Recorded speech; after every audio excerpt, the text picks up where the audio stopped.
Bersama saya Azlin Arif dalam rentasan berita edisi 1298. Antara paparan utama. Malaysia Madani pemacu matlamat pembangunan lestari. Siapa ketam yang cuba ajar anak berjalan betul? Rakyat mohon tindakan ke atas pihak ekstremis. Antara padi dan ketum, Kedah pilih apa?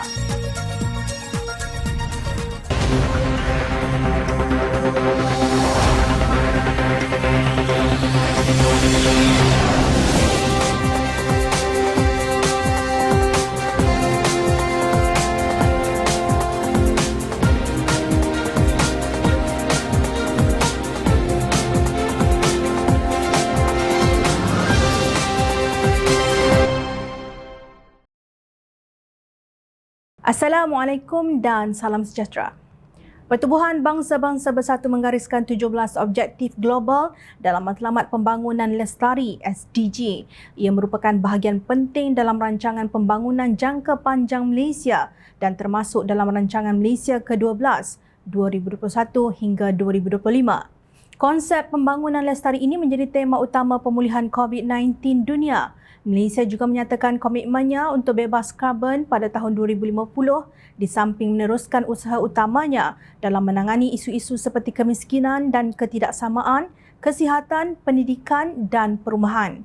Malaysia akan mengembalikan statusnya sebagai suara berpengaruh dalam membantu global mempromosikan kelestarian di samping meningkatkan kerjasama dalam negeri bagi memastikan usaha di peringkat nasional tercermin dalam imej antarabangsa. Demikian catatan dalam laman rasmi Kementerian Luar Negeri. Sekejap, rancangan Malaysia ke-12 dilancarkan zaman Tan Sri Mahyidin Mat Yassin sebagai Perdana Menteri. Bagaimanapun, beliau sendiri langsung tidak ada misi atau visi atau kerangka jelas bagaimana untuk mencapainya. Tidak kedengaran ketika itu suara-suara daripada kalangan ulama PAS membantahnya kerana ia liberal dan datang dari barat atau dirancang oleh puak Kristian. Kalau ikut peribahasa Kelantan, ketika itu mereka umpama lembu kenyang yang tak kisah asalkan masing-masing dapat jawatan bergaji dan allowance lumayan. Namun, apabila Perdana Menteri Malaysia Datuk Seri Anwar Ibrahim melancarkan Malaysia Madani dengan menekankan kepada tata kelola atau tadbir urus baik sebagai ukuran utama dalam membangun negara ini, tiba-tiba melompat gerombolan yang sama dengan membangkitkan isu antaranya mendakwa ia liberal dan tidak ikut konsep asas yang disebut oleh Profesor Said Naqib Al-Atas. Menurut takrif kerajaan hari ini, Madani bermaksud maju dari segi pemikiran, kerohanian dan kebendaan, bukan masyarakat, generasi dan sebagainya. Usaha untuk membentuk masyarakat dengan menyemaikan nilai-nilai murni kekeluargaan. Manhaj itu terarah kepada pembinaan masyarakat. Apa masalahnya? Masalahnya dalam kerajaan yang diterajui oleh Pakatan Harapan itu ada ramai bukan Islam, khususnya DAP. Maka kononnya tercemarlah istilah Madani itu. Malaysia Madani menawarkan 6 rukun iaitu kemampanan, kesejahteraan, daya cipta, hormat, keyakinan dan ihsan. Tidak cukup Islamkah 6 rukun tersebut? Parti Amanah Negara Amanah menyokong penuh Malaysia Madani kerana perjuangan rahmah yang menjadi teras perjuangan amanah adalah pelaksanaan kepada cita-cita tersebut, kata Naib Presidennya Datuk Seri Dr. Mujahid Yusof Rawat dalam ulasannya berhubung 6 rukun Madani tersebut. Menurut beliau, Malaysia Madani adalah untuk mencetuskan kembali kedudukan Malaysia di pesada dunia. Beliau berpandangan Perdana Menteri ke-10 amat meyakini cita-cita ini dapat dijayakan dengan semua pihak menghayati konsep pembangunan negara yang ditandai dengan keupayaan menangani isu alam sekitar yang sangat menekan. Sebab itu nilai kemampanan diletakkan sebagai prioriti tanda aras pertumbuhan negara, ujarnya. Mujahid berkata Malaysia Madani selari dengan ciri-ciri negara ini yang berbilang kaum dan agama. Inti parti Madani adalah sebagai pemacu bertapakkan nilai dan moral digerakkan dalam kerangka demokrasi dan kearifan lokal di mana Malaysia mempunyai tahap kepelbagaian yang tinggi.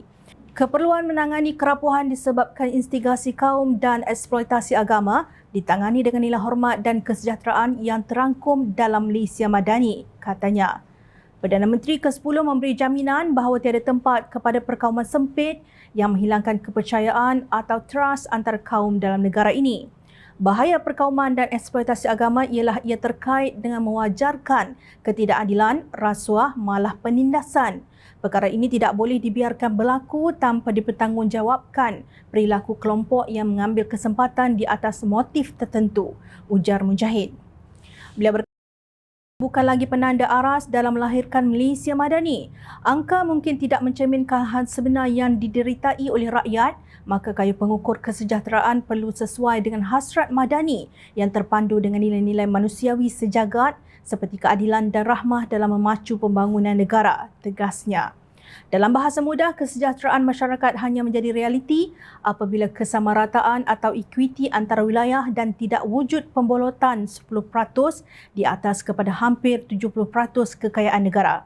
Inilah senario jelek yang para penganjur bigotry atau ketaksuban kaum tidak mengakuinya, malah ada yang mahu mengekalkannya. Justru, pemimpin yang berkepentingan peribadi demi kuasa mahu terus mengeksploitasi kejahilan sebahagian masyarakat, lantas menolak Malaysia Madani dengan tomahan kerajaan luar tabi'i dan menghalang kemarahan Islam. Bagi mereka, biarlah kelompok yang tidak sedar bahawa mereka sedang tertindas terus dalam status quo, yakni keadaan yang sama, dan 5 tahun sekali dapat sedekah yang ditukar dengan undi buat para bigot.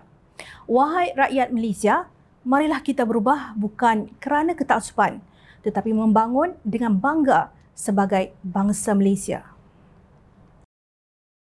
Rasuah yang dijenamakan sebagai sedekah tidak akan menjadikannya halal. Demikian pendapat awam sama ada pihak berkuasa, Suruhanjaya Pencegahan Rasuah Malaysia SPRM maupun Badan Bukan Kerajaan, Gabungan Pilihan Raya Bersih dan Adil Bersih. Timbalan Perdana Menteri Datuk Seri Dr. Ahmad Zahid Hamidi menafikan beliau memutar belit kenyataan Presiden PAS Tan Sri Abdul Hadi Awang yang menyatakan bahawa pemberian wang semasa pilihan raya umum ke-15 yang lalu adalah sedekah. Apapun bentuk pemberian ketika kempen pilihan raya dan apa juga istilahnya, itu adalah merupakan rasuah politik walaupun namanya sedekah, kata Presiden UMNO itu. Sebaliknya, beliau bersandarkan kepada kenyataan yang dikeluarkan Ketua Pesuruhjaya SPRM. Kenyataan dibuat Ketua Pesuruhjaya Tan Sri Azam Baki harus dijadikan satu panduan bahawa apapun bentuk pemberian ketika kempen pilihan raya, apa juga istilahnya, itu adalah rasuah politik walaupun namanya sedekah. Ini bukan putar belit. Ini kenyataan bertulis Azam Baki. Katanya pada sidang media selepas mesyuarat penyelarasan bersama Exco Luar Bandar pada Khamis. Ahmad Zahid berkata demikian sebagai mengulas kenyataan Ketua Dewan Ulama PAS Datuk Ahmad Yahya yang membidas pandangannya di Harakah Daily pada 25 Januari lalu. Ahmad Yahya menyifatkan Ahmad Zahid mempunyai niat mengelirukan orang awam. Di sana terdapat garis yang jelas di antara amalan rasuah dan politik wang dengan pemberian sedekah khususnya ketika kempen pilihan raya berjalan, katanya.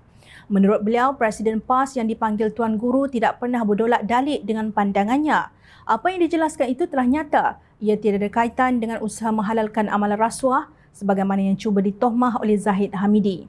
Malangnya, Zahid Hamidi sengaja memutar belitkan kenyataan tersebut supaya mereka dapat membakulkan rasuah dan sedekah dalam satu bahagian yang sama, dakwanya.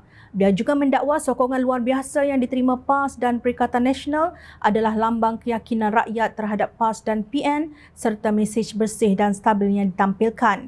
Bahkan ia juga menjadi simbol penolakan rakyat terhadap Pakatan Harapan yang gagal dalam pemerintahan 22 bulan pasca PRU14 dan skandal rasuah yang membarah dalam Barisan Nasional. Ini adalah fakta yang sebenarnya cuba dinafikan oleh sesetengah pemimpin PH atau BN pada hari ini. Ironinya, mereka sedang berusaha untuk mewajahkan setiap tindakan PAS dan PN dalam konteks rasuah dan politik wang, tegasnya. Kelakarnya, skandal rasuah Barisan Nasional sudah ditangani oleh pihak yang berkuasa di era Pakatan Harapan dengan pendakwaan dan akhirnya bekas Presiden UMNO Datuk Seri Najib Razak disumbat ke dalam penjara. Tetapi pada zaman pentadbiran Perikatan Nasional, bekas Ketua Menteri Sabah Tan Sri Musa Aman dibebaskan daripada semua 46 tuduhan rasuah dan pengubahan wang haram berhubung kontrak konsesi balak di Sabah. Menurut laporan Berita Harian pada 9 Jun 2020, Hakim Datuk Muhammad Jamil Husin membuat keputusan itu selepas diberitahu oleh Timbalan Pendakwa Raya Datuk Azhar Abdul Hamid bahawa pihak pendakwaan menarik balik semua tuduhan terhadap Musa. Kenapa masa itu Ahmad Yahya dan seluruh pimpinan PAS berdiam diri? Bukankah ironis bahawa yang melantik Peguam Negara Tan Sri Idrus Harun ialah pengerusi Perikatan Nasional yang kononnya mengamalkan konsep bersih dan stabil, Tan Sri Mahyadin Mat Yassin? Pemimpin Perikatan Nasional berang apabila pertuduhan rasuah pembelian banglo bernilai kira-kira 6 juta ringgit mengikut nilai semasa terhadap pengerusi DAP Lim Guan Eng ditarik balik oleh pejabat Peguam Negara. Tetapi pemimpin PAS membisu apabila Musa yang secara rasuah memperoleh untuk diri sendiri suapan daripada 8 pemilik konsesi balak berjumlah 50.1 juta US dollar, kira-kira 212 juta ringgit dibebaskan.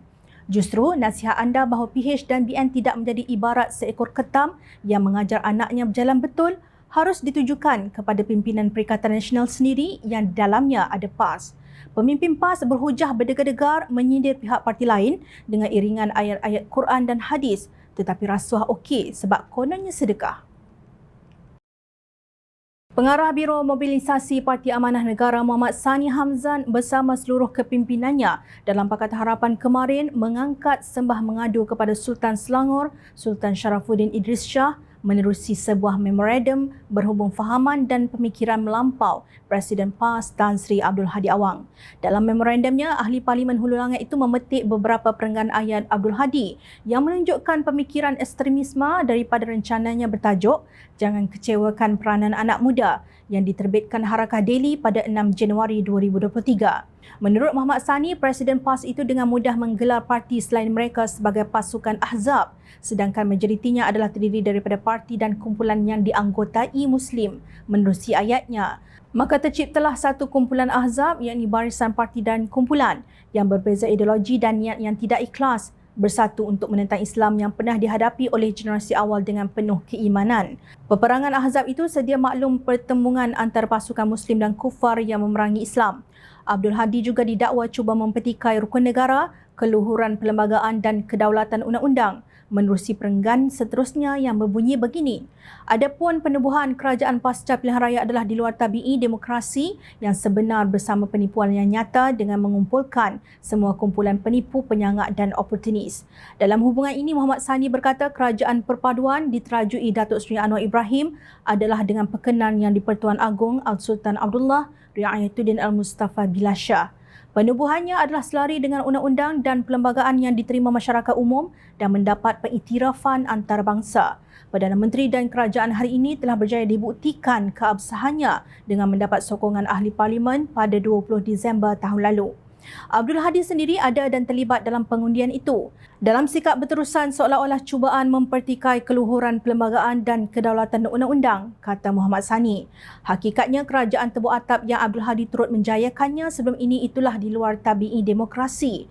Muhammad Sani menegaskan kenyataan Abdul Hadi adalah cubaan untuk menyuburkan amalan takfiri di negara ini apabila mengatakan jika mereka tidak dapat berkuasa, maka sama seperti menghalang Islam berkuasa.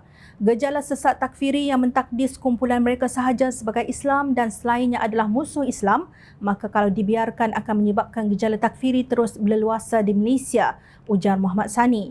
Ini dapat dilihat menerusi kenyataan Abdul Hadi seperti berikut.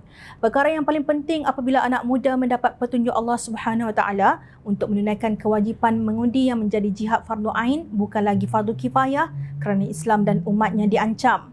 Adapun kalangan mereka yang tua pula tidak menunaikan kewajipan yang besar ini kerana merasakan ia tidak penting disebabkan jahil murakab setelah dikatakan negara ini sudah merdeka lebih setengah abad. Islam tetap dihalang di mana sahaja di seluruh dunia walaupun telah memilih pendekatan demokrasi yang dikira sinonim dengan Islam. Namun, demokrasi ala barat hakikatnya mengharamkan Islam berkuasa semula. Alasan di sini kerana PAS mendapat kerusi paling banyak walaupun PAS sedia bertawun dengan semua kumpulan yang tidak ekstrim. Lantaran itu, Muhammad Sani memohon sembah ke bawah Duli Yang Maha Mulia Sultan Sharafuddin demi mempertahankan kedaulatan dan keyakinan rakyat terhadap raja dan negara serta mengangkat kembali martabat integriti Malaysia di pesada dunia agar dapat menyiasat dakwaan-dakwaan yang dimainkan oleh Abdul Hadi daripada terus berleluasa mengotori minda dan rakyat di negara ini. Khutbah Jumaat di Selangor pada hari ini antara lain menyeru umat Islam agar menyemaikan sifat belapan dada dan menyuburkan rasa cinta sesama saudara Islam. Menurut khutbah tersebut, umat Islam hendaklah menerima kenyataan dalam semua perkara, termasuk dalam berpolitik, supaya tidak terlalu fanatik dan lupa adab sebagai seorang Muslim. Rasulullah sallallahu alaihi wasallam melarang kita membangkitkan bibit-bibit permusuhan. Ini kerana ianya perkara sia-sia yang mengundang fitnah dan kebencian, bahkan perbuatan fitnah seperti mana hadis yang diriwayatkan oleh Huzaifah radhiyallahu anhu yang bermaksud tidak masuk syurga orang yang menyebarkan fitnah yakni mengadu domba. Hadis riwayat Al-Bukhari dan Muslim. Tidak kira ideologi mana yang didukung dan disokong, kita perlu terus bersatu sebagai rakan karib dan berkongsi harapan, impian dan tujuan yang sama untuk membangunkan negara. Ini kerana kestabilan dan keharmonian negara perlu mempunyai persekitaran yang kondusif agar rakyat dapat hidup dengan aman dan sejahtera. Sekiranya negara berada dalam keadaan tidak stabil, maka akan muncul pihak dan musuh dari luar maupun dalaman yang akan mengambil peluang dan kesempatan dengan niat untuk mengganggu gugat perpaduan dan kestabilan negara. Demikian antara seruan di dalam khutbah Jumaat yang jelas menolak ekstremisme. Semoga pihak berkenaan yang masih berterusan suka mencari dan membuka ruang permusuhan antara sesama manusia bertaubat agar kita semua mendapat rahmat daripada Allah Subhanahu Wa Taala. Bantuan khas daripada Padi Beras Nasional Berhad (Bernas) sebanyak RM50 juta akan mula diedarkan kepada pesawah seluruh negara menjelang Februari ini. Menurut Menteri Pertanian dan Keterjaminan Makanan Muhammad Sabu, bantuan tunai RM250 setiap pesawah itu akan diagihkan secara berperingkat dan dijangka selesai diagihkan pada Mac depan. Bantuan khas pada tahun ini bagaimanapun tidak membabitkan pesawah di Kelantan, Terengganu dan Pahang yang telah mula menerimanya secara berperingkat sejak tahun lalu. Seramai 219,402 pesawah di lain-lain negeri akan menerima bantuan khas Bernas yang berjumlah RM50 juta pada tahun ini secara berperingkat mulai bulan depan. Tegasnya dipetik media selepas hadir sesi libat urus bersama peladang Pertubuhan Peladang Kawasan PPK Lembaga Kemajuan Pertanian Muda MADA Pengkalan Kundur pada Khamis. Untuk rekod, Perdana Menteri Datuk Seri Anwar Ibrahim sebelum ini telah berjaya mendapatkan persetujuan Tan Sri Syed Mukhtar Al-Bukhari untuk menyalurkan peruntukan RM10 juta kepada pesawah miskin bulan Disember dan RM50 juta tahun 2023. Kata Muhammad, kerajaan sentiasa bersedia untuk membantu pesawah termasuk aspek infrastruktur bagi penanaman padi 5 kali dalam tempoh 2 tahun seperti sedang diusahakan di Kedah. Kita juga mendengar keluhan petani dengan mengadakan sesi dialog bersama mereka. Contohnya hari ini mereka bangkitkan soal potongan padi di kilang, soal racun yang kadang-kala lambat tiba. Apabila padi dah besar baru tiba racun. Jadi kita cari jalan terbaik untuk selesaikan, tegasnya. Demikian usaha kerajaan Malaysia Madani yang cuba membantu rakyat yang berhadapan dengan kesukaran akibat kenaikan harga barangan dan perkhidmatan pasca COVID-19. Sebaliknya, apakah yang ditawarkan oleh Menteri Besar Kedah, Datuk Seri Muhammad Sanusi Mak Noor untuk mengatasi masalah kemiskinan di negeri tersebut? Muhammad Sanusi berkata Kedah akan meneruskan usaha mendapatkan kebenaran melakukan aktiviti mengeksport daun ketum ke Thailand secara sah daripada Kerajaan Persekutuan bagi membantu meningkatkan ekonomi rakyat di negeri itu. Beliau yang juga pengerusi Perikatan Nasional Kedah yakin usaha kerajaan negeri itu akan dapat direalisasikan sekiranya rakyat memberi kepercayaan kepada Perikatan Nasional pada pilihan raya umum ke-15, lapor Berita Harian. InsyaAllah, Perdana Menteri kita yang ke-10 nanti akan mengusahakan sesuatu untuk penanam-penanam ketum. Kita akan usaha sampai jadi. Saya yakin hal ini akan dipertimbangkan oleh Kerajaan Persekutuan selepas ini. Kita ini negeri miskin. Kalau jual ketum di sini RM30 sekilogram dan kalau seludup jual di Siam jadi RM150. Sebab itu kita perlu benarkan ekspor ketum ini. Hari itu dekat-dekat hendak jadi tetapi mereka bubar parlimen pula. Kalau tak, semua orang di Penang ini sudah jadi jutawan, katanya seperti dipetik pada 8 November tahun lalu.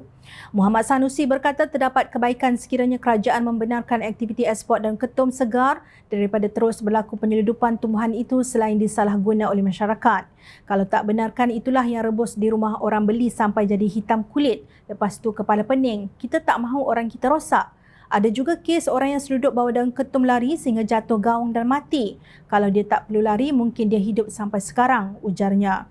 Muhammad Sanusi berkata sekiranya kerajaan memberi kebenaran, lesen mengeksport daun ketum dicadangkan diberi kepada anak syarikat kerajaan negeri atau syarikat tertentu supaya ia dapat dikawal. Setakat itu sahajalah keupayaan pemimpin Perikatan Nasional untuk berfikir bagaimana hendak menyelesaikan masalah kemiskinan rakyat. Bayangkan senario ini, kartel ketum akan terbentuk. Pesawah menukar penanaman padi kepada ketum. Masalah sekuriti makanan akan semakin meruncing kerana bekalan beras tempatan berkurang. Harga beras tidak mungkin dapat dikawal lagi oleh kerajaan kerana tidak mampu memberi subsidi. Lantaran tiada jaminan penanam ketum akan membayar cukai kepada kerajaan. Tiada jaminan juga penyeludupan ketum keluar negara akan selesai sebagaimana penyeludupan minyak masak dan petrol bersubsidi. Tiada jaminan juga rakyat tidak menyalahgunakan ketum dan jadi lalok kerana ketagihan sebab bahan itu mudah didapati kerana isah. Penanam ketum akan ditekan oleh kartel sebagai orang tengah, sama seperti yang berlaku kepada nelayan dan penanam sayur.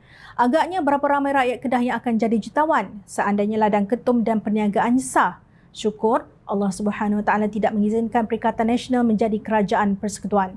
Sama-samalah kita bermunajat dan berdoa agar negara ini tidak jatuh ke tangan golongan Al-Ruwaibidah yang akan memporak-perandakan kehidupan rakyat jelata. Ingat, rakyat sentiasa memerhati. Teruskan bersama kami di Jom Channel dan layar reporterjomchannel.net untuk mendapatkan berita politik tanah air. Saya Azlin Arif, terima kasih. Assalamualaikum dan salam sejahtera.